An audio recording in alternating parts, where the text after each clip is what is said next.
Mark సువార్త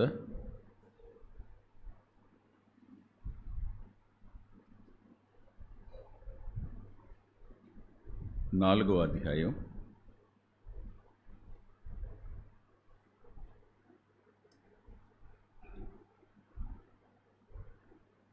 35వ వచనం నుంచి 41వ వచనం వరకు. మార్కు సువార్త 4వ అధ్యాయం 35వ వచనం నుంచి 41వ వచనం వరకు ఉన్న వాక్యాన్ని మనం మార్చి చదువుకుందాం.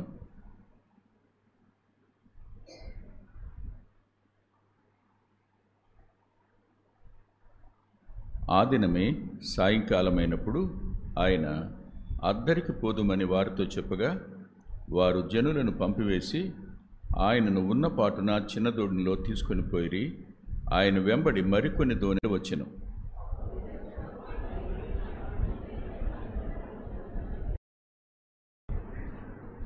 ఆయన దోణి అమరమున తలగడ మీద తలవాల్చుకుని నిద్రించుచుండెను. వారు ఆయనను లేపి, బోధకుడా, మేము నశించిపోతున్నాము, నీకు చింత లేదా అని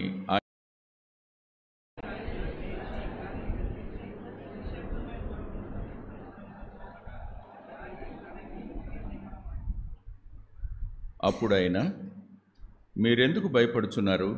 మీరింకను నమ్మిక లేక ఉన్నారా అని వారితో చెప్పాను.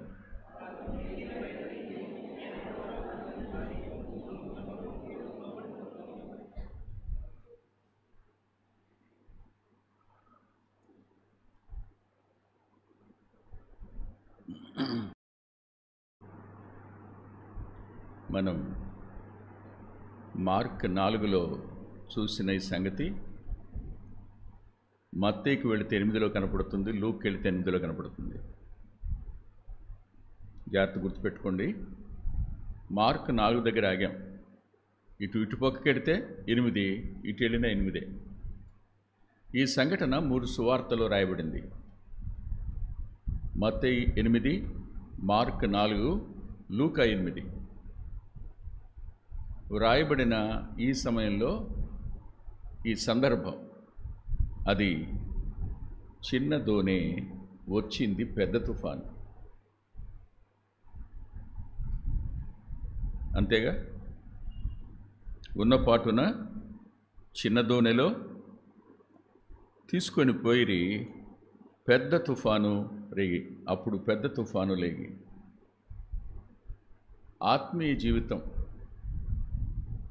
ఖచ్చితంగా తుఫానుల బారిన పడుతుంది. అవి చిన్న తుఫానులు కాదు, అవి పెద్ద తుఫానులే.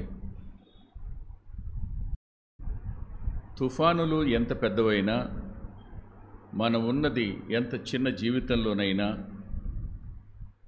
మనకు చేతికి అందేంత దూరంలో మన ప్రభు ఉన్నాడు. ఇది విశ్వాసి యొక్క ధైర్యం. నువ్వు పిలిస్తే పలికేటంత దగ్గరగా ఆయన ఉన్నాడు.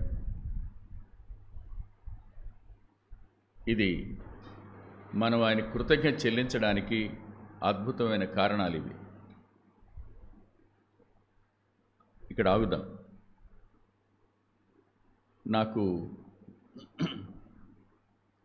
మత్తయికు లూకు పోలికలు కనపడ్డాయి, సామ్యం కనపడింది. ఏం కనపడింది? ఒకసారి మత్తయి సువార్త 8వ అధ్యాయానికి వెళ్దాం రండి నాతో పాటు. 8వ అధ్యాయంలో మొదటిది రోగం, కుష్ఠరోగం. ఈ సంఘటన 23 నుంచి 27 వరకు రాసింది. ఇదే సంఘటన. దానికి ముందు ఏం రాశారో చూడండి. 1 నుంచి 4 వచనాల వరకు కుష్ఠరోగి కదా. అంటే ఆయన ఊరి వెలుపల కుష్ఠరోగం ఉంది, ఊరి లోపలికి వచ్చాడు కపెర్నహూములోకి. అవునా?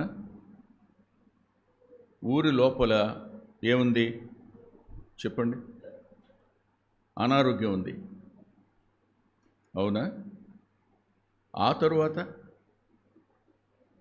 ఆయన ఈ తుఫాను తరువాత ఎక్కడికి వెళ్ళాడు? గదరేనుల దేశం వెళ్ళాడు.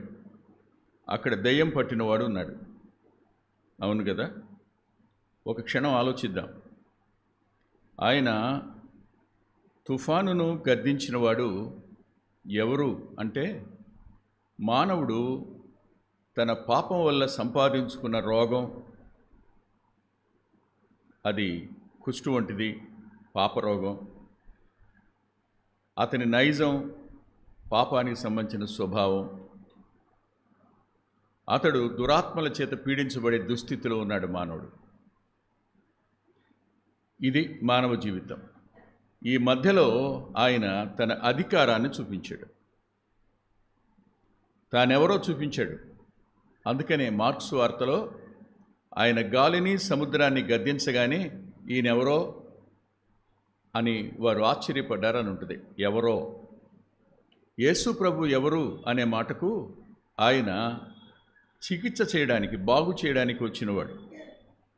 మానవ జాతిని బాగు చేయడానికి వచ్చిన వైద్యుడు ఆయన. ఆయనే గనక రాకపోయి ఉంటే మనం పాపరోగం నుంచి బయటపడే అవకాశం ఉండేది కాదు. మానసికమైన జాడ్యం నుండి బయటపడే అవకాశం ఉండేది కాదు. శారీరకమే కాదు, మానసికంగా కూడా ఏమవుతాం?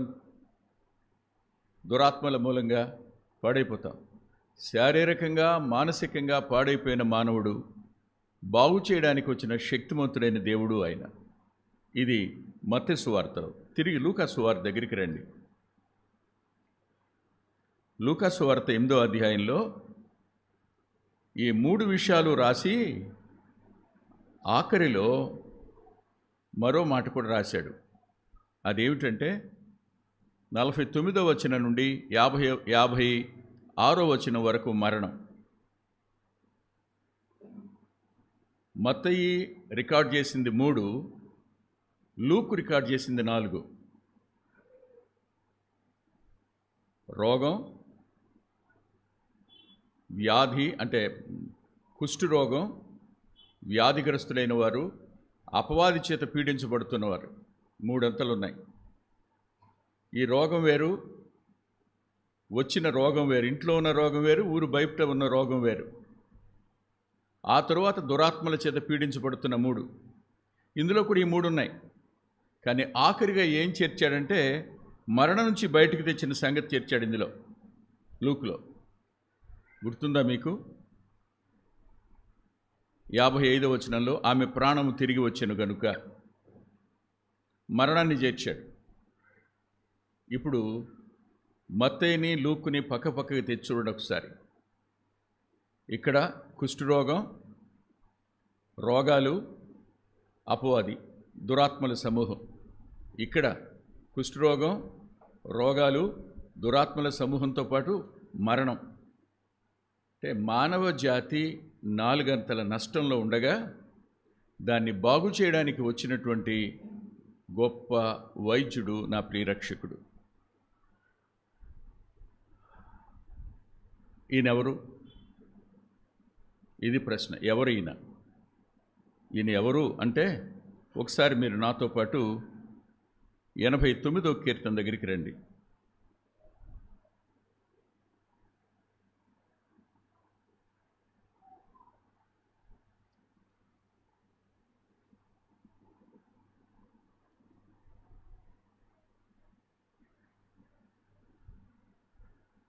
ఎనిమిది 9 వచనాలు.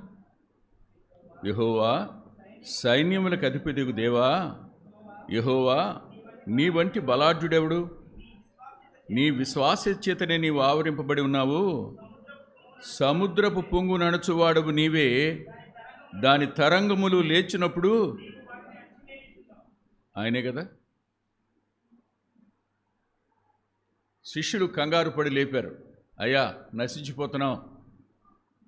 దోనేమో చిన్నది, తుఫానేమో పెద్దది, అలలు రేచాయి, దోణిని నింపేశాయి, మేము మునిగిపోవడానికి సిద్ధంగా ఉన్నాం, మేము నశించిపోతున్నాం అని లేపారు.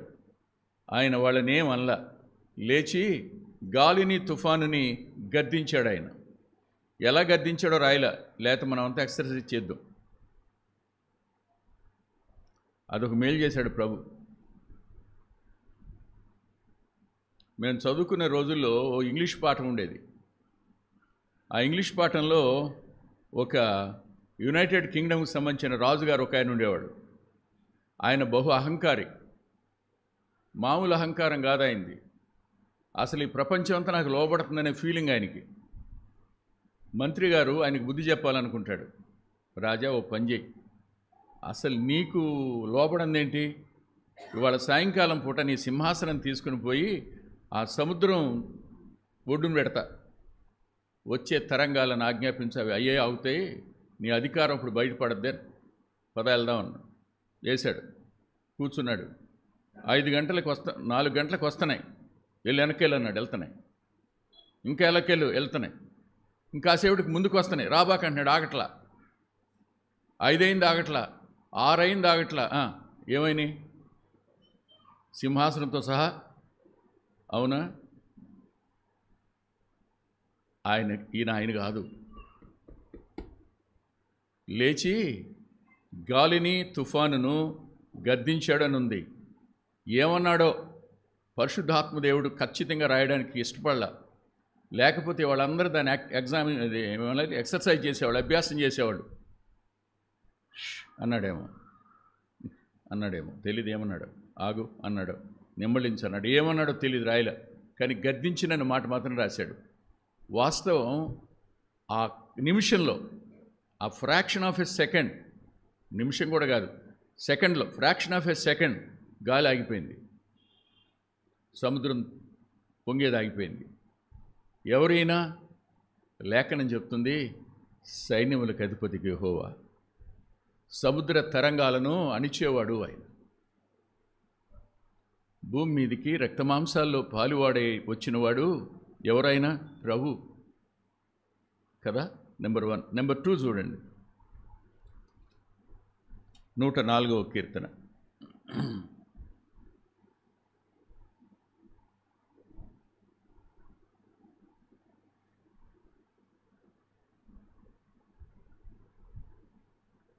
నూట 4వ కీర్తన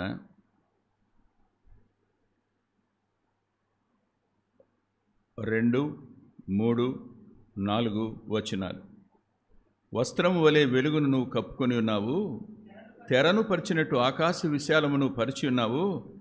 జలములలో ఆయన తన గదుల దూలములను వేసి ఉన్నాడు, మేఘములను తనకు వాహనముగా చేసి ఉన్నాడు. గాలి రెక్కల మీద గమనము చేయుచూ ఉన్నాడు. వాయువులను తనకు దూతలుగాను, అగ్ని జ్వాలలను తమకు పరిచారకులుగాను ఆయన చేసుకొని ఉన్నాడు. గాలి ఏమిటంట? గాలి రెక్కల మీద గమనం చేసేవాడు అంటే అర్థం, నేను ప్రయాణించే గుర్రం నా మాట వినాలి. వింటుందా? విందా?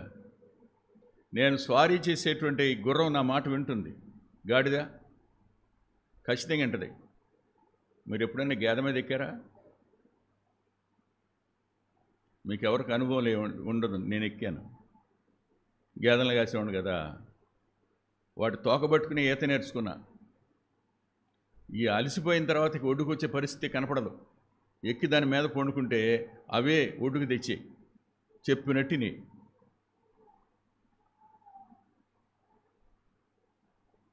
సముద్రాన్ని గద్దించటం ఆయన చేశాడు. గాలి ఆయనకు పరిచర్య చేసేది. ఏం చేస్తుంది దాకా? ఎవరైనా సముద్రపు పొంగు నడుచువాడు, గాలి రెక్కల మీద గమనం చేసే దేవుడు ఆయన. 2, 3 చూడండి, ఆయన ఎవరో.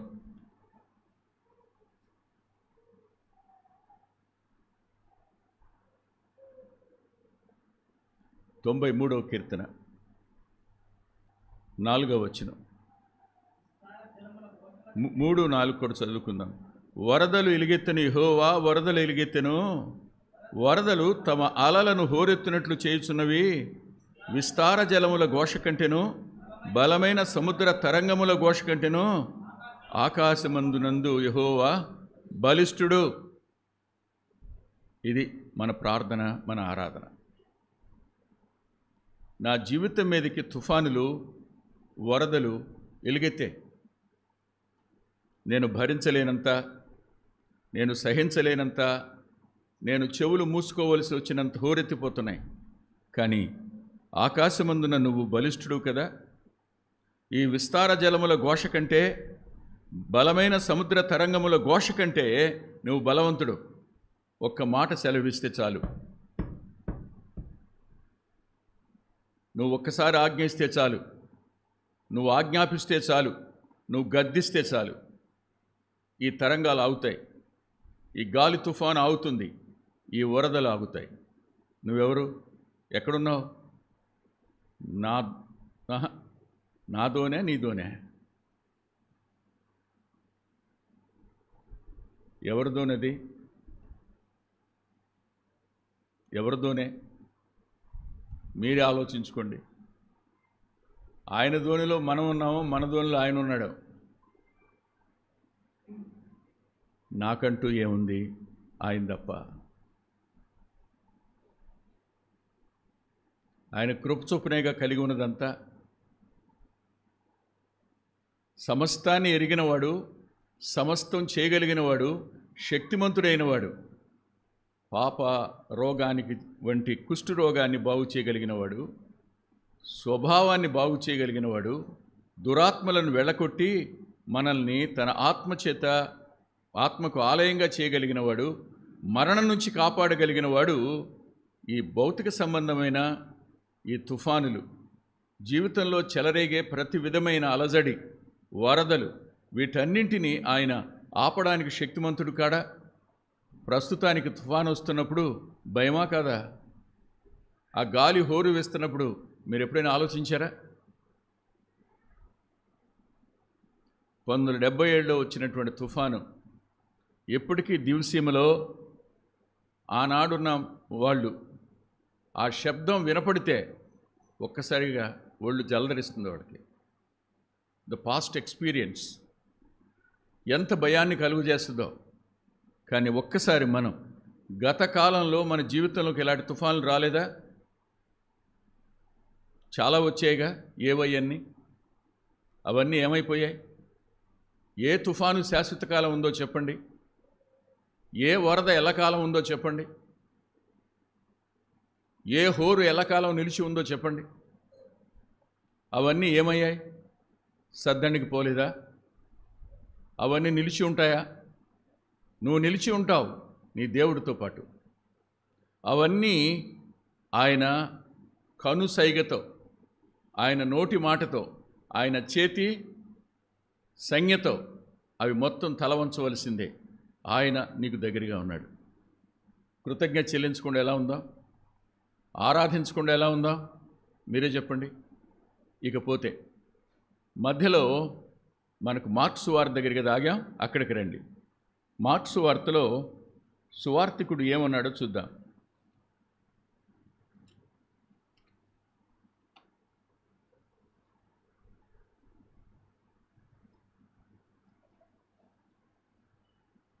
మార్క్స్ వార్త 4వ అధ్యాయం.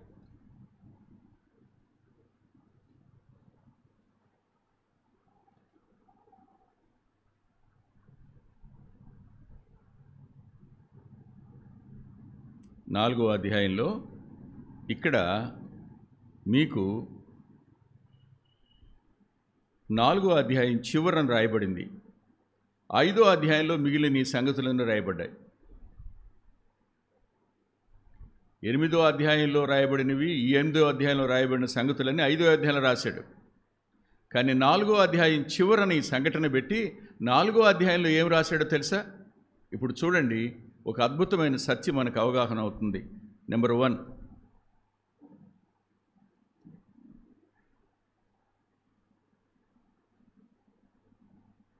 4వ అధ్యాయం 1 నుంచి 20వ వచనం వరకు ఆయన ఏం రాశాడు అంటే, మంచి నేలగా ఉండే నేలలను గురించి రాశాడు.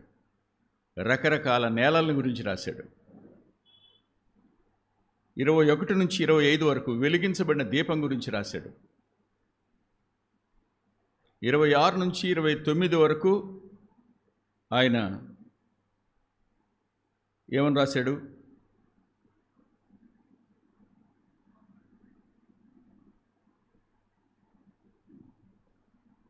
ఎలాగూ పరలోక రాజ్యం విస్తరిస్తుందో రాశాడు. 30 నుండి 34 వరకు ఆ రాజ్యము అది ఎలిగి ఎలా పెద్దదవుతుందో రాశాడు. ఎందుకు ఈ మాటలు రాశాడు? ఆఖరిని మాట ఎందుకు రాశాడు? గుర్తుపెట్టుకోండి, ఏ దినాన్న వాక్యానికి చోటిస్తామో ఆ దినాన్న మనది మంచి నేల అవుతుంది. అప్పుడు మనం వెలిగించబడిన వాళ్ళం అవుతాం. అటు తరువాత మనం పంట పండి ఫలించే వాళ్ళంగా ఉంటాం. ఆ మీదట మనం దేవునికి మహిమ తెచ్చే ఎదుగుదల మనలో కనపడుతుంది. ఇవన్నీ రాశాడు. ఇక్కడ ఆత్మ సంబంధమైనది రాశాడు, అక్కడేమో భౌతిక సంబంధమైన విషయాలు రాశాడు. ఆత్మ సంబంధమైన సంగతులు రాసిన తరువాత ఇప్పుడు ఈ సంఘటన రాయడం. అక్కడేమో రోగం, కుష్ఠరోగం, వ్యాధి, దురాత్మల సమూహాలు, అటు తరువాత మరణం ఈ రాసినవాడు ఇక్కడికి వచ్చినప్పుడు పూర్తి భిన్నంగా హృదయం గురించి రాశాడు, వెలిగించబడే ఆత్మని గురించి రాశాడు, భూమి మీద మన జీవితాన్ని గురించి రాశాడు, ఎదుగుదల గురించి రాశాడు. ఎందుకు రాశాడు ఇవన్నీ? బాగుపడిన వ్యక్తి ఎవరైనా నూరంతలుగా ఫలించే అవకాశం ఉందని చెప్తున్నాడు. నిరాశపడకండి. గతాన్ని కప్పేసినటువంటి చీకటి, గతాన్ని కప్పేసిన పాపం, గతాన్ని కప్పేసిన నీ వ్యక్తిగత జీవితం, ఆ ఫెయిల్యూర్స్ అన్నీ పక్కన పెట్టు. నేను నిన్ను ఫలించే నేలగా చేసి గొప్ప దేవుణ్ణి, నేను వెలిగించి నేను నిన్ను దీపస్తంభం మీద పెట్టేటువంటి దేవుణ్ణి, నేను నీవు విస్తారంగా ఫలించడానికి కారకుణ్ణి నేను. అంత మాత్రమే కాదు, నువ్వు చూడడానికి చిన్న మొక్కగా ఉండొచ్చు, కానీ పెరిగి ఆకాశ పక్షులకు నివాసాలుగా ఉండే అంత స్థాయి వరకు నేను తీసుకురాగలను మిమ్మల్ని. అటు తరువాత వస్తాయిలేండి తప్పుడు సిద్ధాంతాలనే పక్షులు, వాటిని ఏం చేయలేం మనం. ఎవరైనా ఈ తుఫానును దీన్నే కాదు గద్దించింది, నీ వ్యక్తిగత జీవితాన్ని నేను ఆశీర్వాదంగా మార్చగలిగిన దేవుని, నేను శక్తిమంతుడిని. ఆలోచించండి. ఇప్పుడు మనిషిని రెండు భయపెడతాయి. ఒకటి గతం భయపెడుతుంది, రెండు వర్తమానం భయపెడుతుంది, మూడోది భవిష్యత్తు కూడా భయపడుద్ది, కాదనలేను. కానీ మనం ఇప్పుడు రెండింటిని నడుమున్నాం. ఇవాల్టి భయం ఉంది, నిన్నటి భయం ఉంది, రేపేమవుద్ది అర్థం కాని శూన్యంలో ఉన్నాం. ఎవరైనా ఈయన సమస్తము తన స్వాధీనమందు ఉంచుకున్న దేవుడు ఆయన. సమస్త పరిస్థితుల్లో చాలినంతటి దేవుడు ఆయన. ఆయన మన నిమిత్తమై తన ప్రాణాన్ని పెట్టినవాడు ఆయన. మన కోసం తన రక్తం చిందించినవాడు ఆయన. మన నిమిత్తమై ఆఖరి రక్తపొట్టు వరకు దారపోసినవాడు ఆయన. మన కోసం మరణించి మూడవ దినాన్ని తిరిగి లేచినవాడు ఆయన. నేటికి సజీవుడుగా నీ చేతికి నా చేతికి అందేంత దూరంలో ఉన్నవాడు ఆయన. అందేంత దూరంలో ఉన్నవాడు. జీవితంలో ఎన్ని భయాలు వస్తాయో,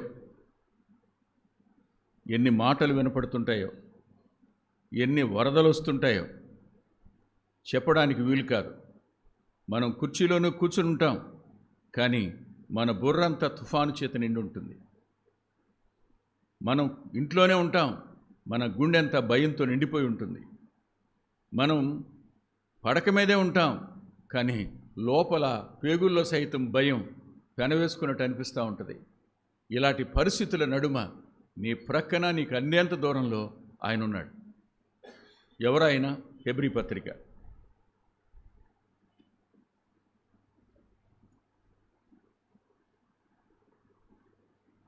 4వ అధ్యాయం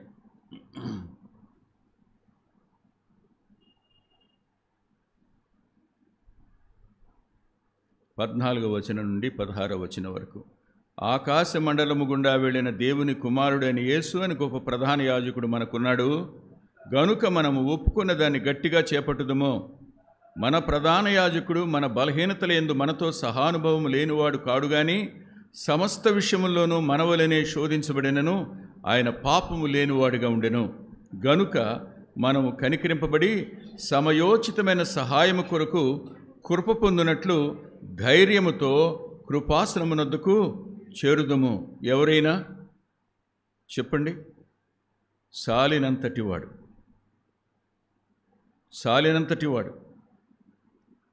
సహానుభవం కలిగినవాడు, ఎవరైనా శోధించబడినా పాపం లేనివాడు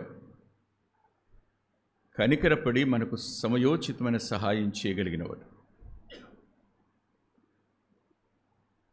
కుష్ఠరోగం మొదలుకొని మరణం వరకు, అంతేకాదు ఆఖరిగా ప్రకృతి సహితం మనకు విరోధం అవుతుంది. కుష్ఠరోగమే కాదు, వ్యాధి మాత్రమే కాదు, దురాత్మల సమూహాలే కావు, మరణం మాత్రమే కాదు, మానవుడు చేసిన తప్పు వల్ల ప్రకృతి సహితం అతని మీద తిరగబడేదిగా ఉంటుంది. ప్రకృతికి మాట వెందు. కానీ ఆయన ఎవరు అంటే సమస్తం మీద అధికారి అయిన దేవుడు. తన అధికారాన్ని ఆ ధోనిలో పండుకున్నవాడు లేచాడు. లేచి గాలిని, సముద్రాన్ని గద్దించాడు. గద్దించగానే వీళ్ళు ఏమయ్యారో తెలుసా? ముందు రాసుంటుంది వారు భయపడ్డారని రాసుంటుంది తుఫానికి. తర్వాత ఏం రాసుంటుందంటే వారు భయపడిరి, ఆశ్చర్యపడిరి అని ఉంటుంది. ఒకటే మాట చెప్పున, వచ్చిన తుఫాను భయానికి కారణం కానీ పరిష్కారం చూసినప్పుడు భయంతో కూడిన ఆశ్చర్యం మన అంతరంగాల్లోకి వస్తుంది. అప్పుడు ఆరాధించకుండా ఉండలేం. అయ్యా, నీవు చాలినంతటి వాడివి, మాతో సహానుభవం కలిగిన వాడివి. మమ్మల్ని ఎవ్వరూ అర్థం చేసుకోలేరు, నువ్వు ఒక్కడివి అర్థం చేసుకుంటావు. అన్ని విషయాల్లో మాలాగా శోధించబడ్డావు. మా భయాలు నీకు తెలుసు. మా ఆలోచనల దగ్గర కృంగిపోతున్న పరిస్థితి నీకు తెలుసు. మా చేతగానితనం మాకు తెలుసు, మీకు తెలుసు. మేము నిస్సహాయులమని నాకు తెలుసు, మీకు తెలుసు. కానీ నీవు సమయోచితమైన సహాయం చేయడానికి మా మీద కనికరపడేవాడు.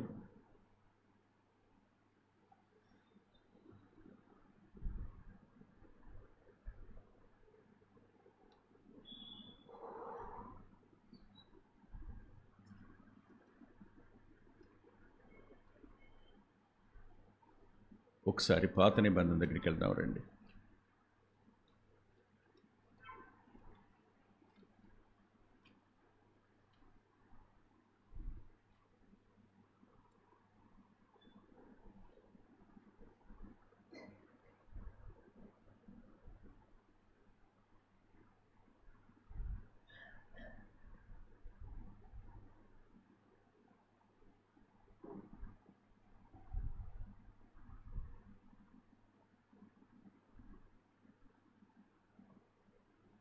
మూడో అధ్యాయం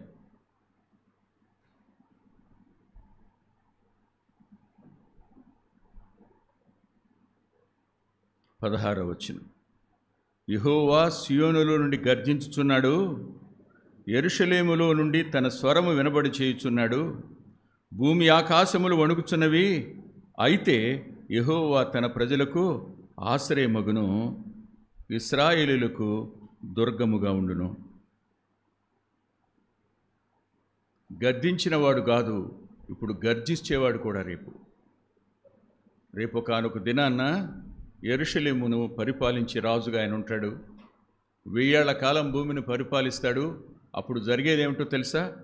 ఆయన గర్జిస్తాడు. అప్పుడు ఏం జరుగుతుంది?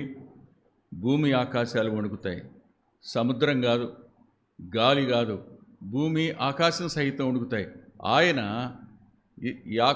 అబ్రహాము సంతానమైన విశ్వాస సంబంధమైన ఇశ్రాయేలులందరికీ ఆయన దుర్గంగా ఉండే దేవుడిగా ఉంటాడు. ఆరాధించకుండా ఎలా ఉందా? స్తుతించకుండా ఎలా ఉందా? చెప్పండి. ఒకటి, మరణం ఎప్పుడు వస్తుందో తెలీదు, అకస్మాత్తుగా వస్తుంది. అవునా? మరణాన్ని ఎవరూ పసిగట్టలేం. తుఫానును పసిగట్టలేం. చాలాసార్లు ఈ 3 రోజులు పెద్ద తుఫాను వస్తుంది అంటారు, రావు. తుఫాను వెళ్ళిపోయిందంటారు, వస్తుంది. జీవితం మన అంచనాలకు అందేది కాదు. అలాగే ఎప్పుడు ఏది వచ్చినా మన కోసం పునరుద్ధానుడైన వాడు ధోనిలోనే ఉన్నాడు. ఆ ధోనిలో నువ్వు నేను ఉన్నాం. ఆ ధోని మునిగితే ఆయనకు అవమానం, నీకు కాదు. ఆయన నిన్ను తన స్వరక్తమిచ్చి కొనుక్కున్నవాడు. అంతవరకు నడిపించడానికి శక్తిమంతుడు. సాలినంతటి వాడు, మన బలహీనతలు చూచి మన మీద కనికరపడేవాడు ఆయన. ఆరాధన చేద్దాం, మోకరిద్దాం.